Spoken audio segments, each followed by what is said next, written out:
Bonjour, je m'appelle Delphine, je suis française et je suis prof de français.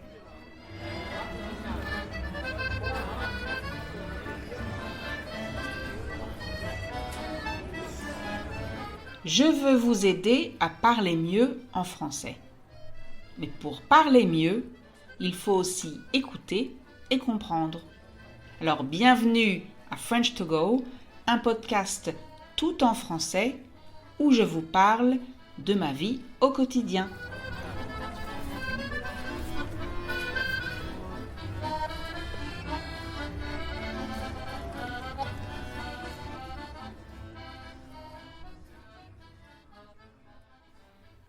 Dites-moi, si je vous dis voisin, vous pensez à quoi? Quel est le premier mot qui vous vient à l'esprit? Laissez-moi deviner. J'imagine que vous allez être beaucoup à répondre du bruit. D'autres vont peut-être répondre le chien qui aboie. Et certains, sans doute plus optimistes ou plus chanceux, vont répondre rendre un service ou ami. Chacun d'entre nous a des relations différentes avec ses voisins. Et au cours de notre vie, donc ça veut dire tout au long de notre vie, si on déménage quelquefois ou si nos voisins déménagent, on va rencontrer de nouvelles personnes et donc avoir des relations différentes. Parce qu'en vrai, tout dépend des personnes, non? Eh bien en fait, ce n'est pas tout à fait vrai. En tout cas, moi, je pense qu'il existe d'autres raisons. Avoir de bonnes ou de mauvaises relations avec nos voisins, à mon avis, ce n'est pas juste une question de caractère. Je m'explique. Un voisin, c'est une personne qui habite juste à côté de chez nous.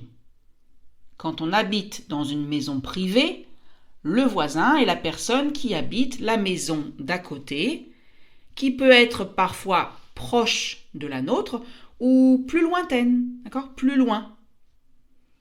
On pourrait penser que c'est moins problématique dans une maison privée que dans un immeuble. Après tout, notre vie quotidienne ne se passe pas juste à côté de celle des voisins. Il y a un espace entre nous, un jardin par exemple. Et donc, a priori, le bruit, s'il y en a, est moins fort. On l'entend moins. Mais ce n'est pas toujours le cas, malheureusement. Imaginez que vous êtes tranquillement installé dans votre jardin avec une limonade et un bon livre. Vous vous réjouissez à l'idée de passer un moment calme, tranquille, dans un transat. Alors, vous vous réjouissez, donc c'est le verbe se réjouir, ça veut dire être content, ressentir de la joie. Et un transat, c'est une chaise longue. Vous savez, ces chaises de jardin ou de plage. Donc, je reprends ma petite histoire. Vous êtes dans votre jardin, au calme. Mais tout à coup, le voisin de droite décide que c'est le bon moment de s'occuper de son jardin. Il veut tondre son gazon, donc ça veut dire qu'il sort sa tondeuse, cette grosse machine, pour couper l'herbe trop haute et qui, surtout, fait beaucoup de bruit. Par chance, vous avez un autre bout de jardin de l'autre côté de la maison. Vous allez donc vous installer sur l'autre petite terrasse. Et là, vous découvrez que les voisins de la maison de gauche ont des invités. Ils font un barbecue aujourd'hui. Et donc, 1, il y a de la fumée partout, et notamment sur votre petite terrasse. Et 2, les enfants des voisins jouent avec les enfants des invités. Et vous ne savez pas combien ils sont.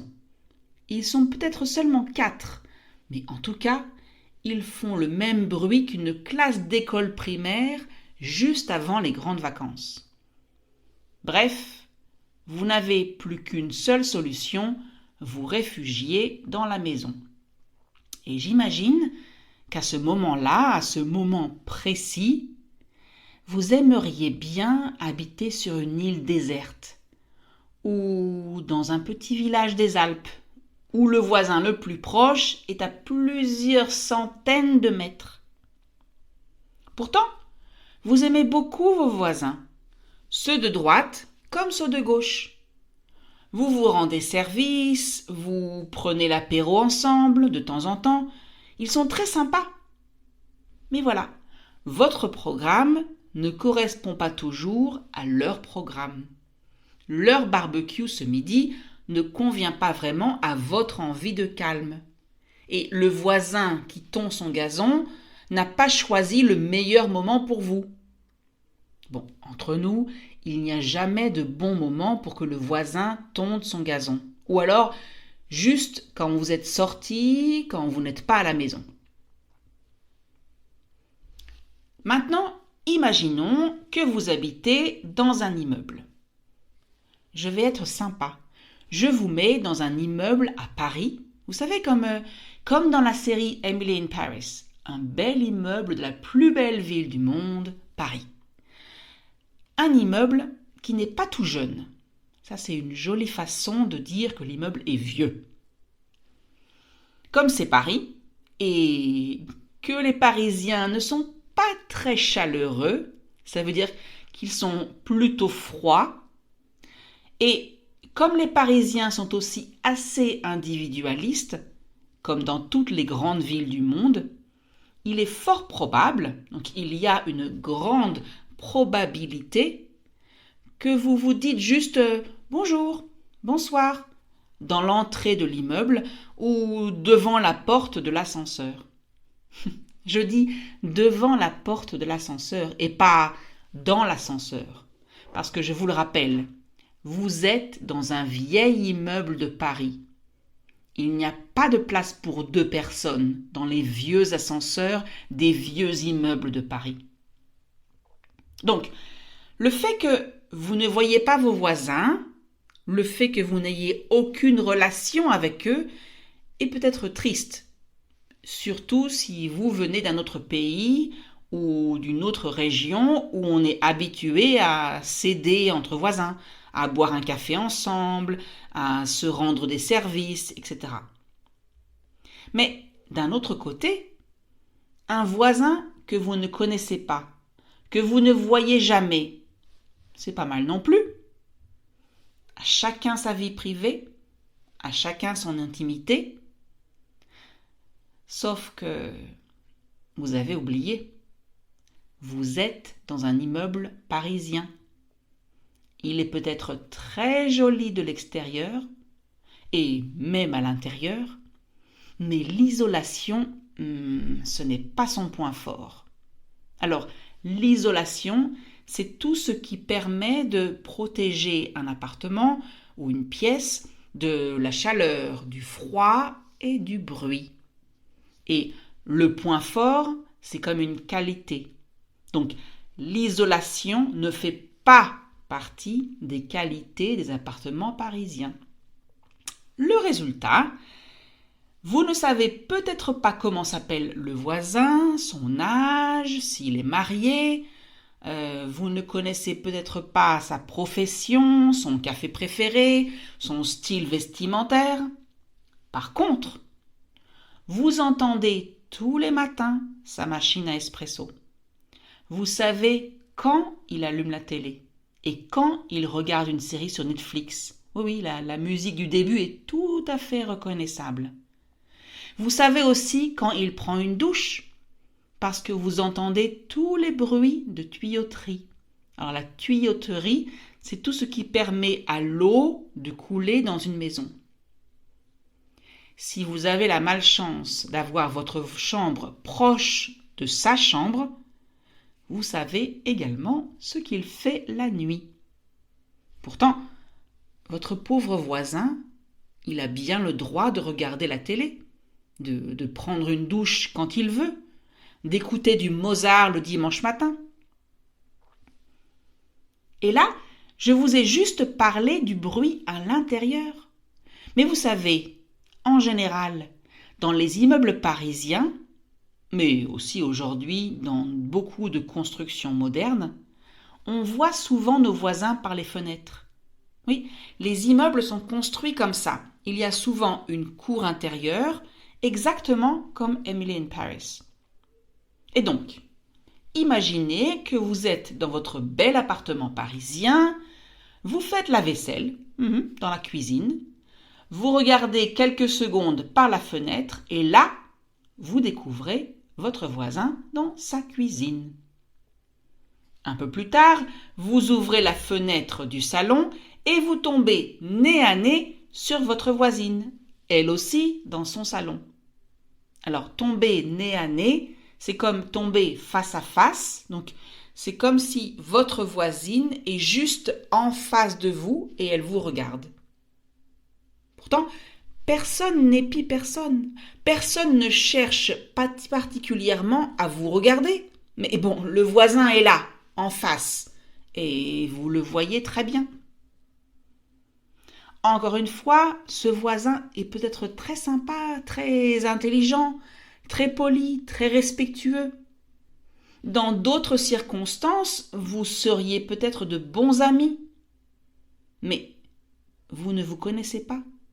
Et vous n'avez pas vraiment envie de partager son intimité, de voir à tout moment ce qu'il fait, avec qui il est, ce qu'il regarde, et de vous demander pourquoi il se douche à 3 heures du matin. Le problème, ce n'est pas seulement les murs qui ne sont pas assez épais, les tuyaux qui sont vieux, les fenêtres qui sont un peu trop proches les unes des autres. Le problème, c'est aussi le plafond et le sol. Alors, le plafond, c'est la partie en haut dans une pièce. Et le sol, c'est la partie où on marche. Et dans un immeuble, on a 3 sortes de voisins. Les voisins de palier, c'est comme ça qu'on appelle les voisins qui habitent au même étage que vous. Les voisins du dessous, donc ceux qui habitent à l'étage inférieur, et les voisins du dessus, ceux qui habitent à l'étage supérieur. Le voisin de palier, vous l'entendrez juste quand il parle un peu fort en sortant de l'ascenseur, juste avant de rentrer chez lui. Ce n'est pas très grave.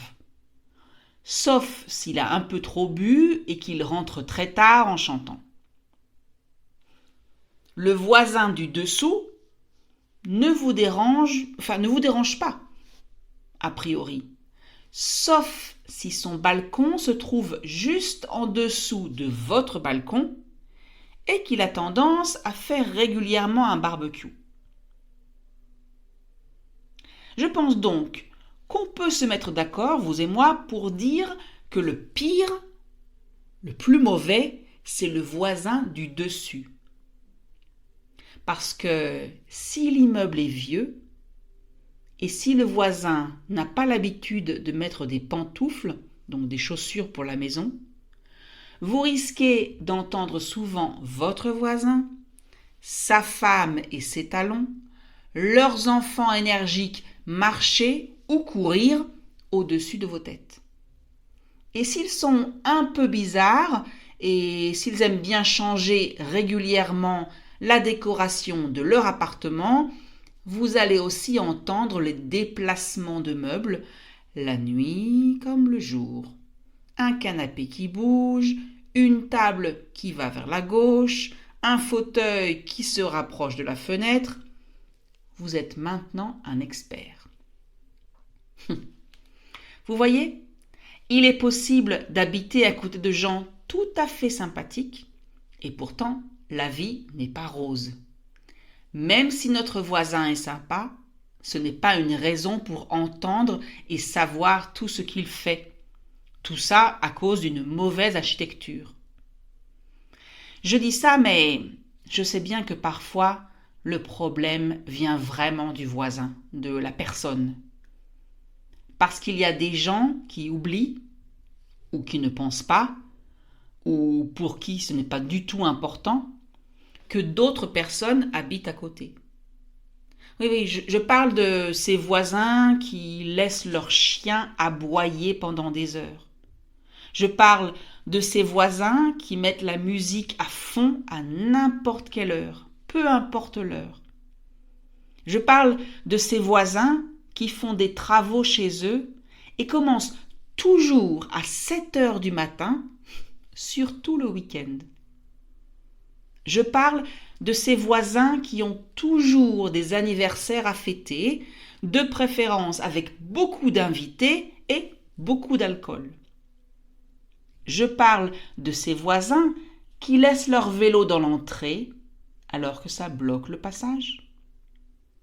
Je parle aussi de ces voisins qui ne vont jamais au supermarché et qui ont toujours besoin d'un peu d'huile, d'un peu de sucre, d'un peu de beurre, de quelques œufs, de quelques tomates, etc. Je parle enfin de ces voisins qui ont une soudaine envie d'accrocher une photo au mur à 11 heures du soir. Ceux-là, on s'en passerait bien. Oui, ceux-là, on aimerait bien parfois les dénoncer à la police. Ceux-là, on a du mal à leur dire bonjour dans l'ascenseur. Ceux-là, on ne serait pas triste s'ils décidaient de déménager.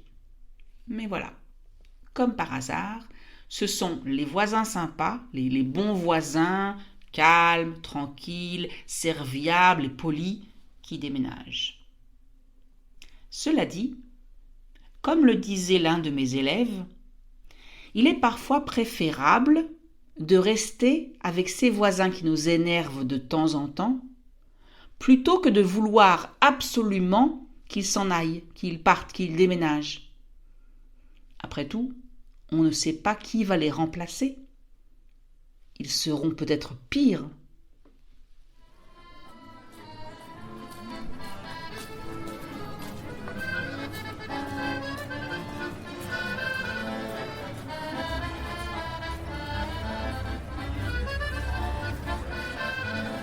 Et voilà, c'est fini pour aujourd'hui. J'espère que vous avez aimé cet épisode.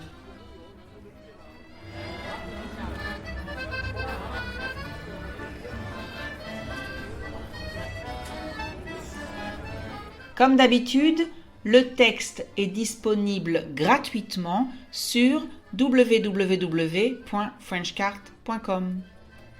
Si vous aimez French to Go, laissez un commentaire, likez, partagez avec vos amis. Merci.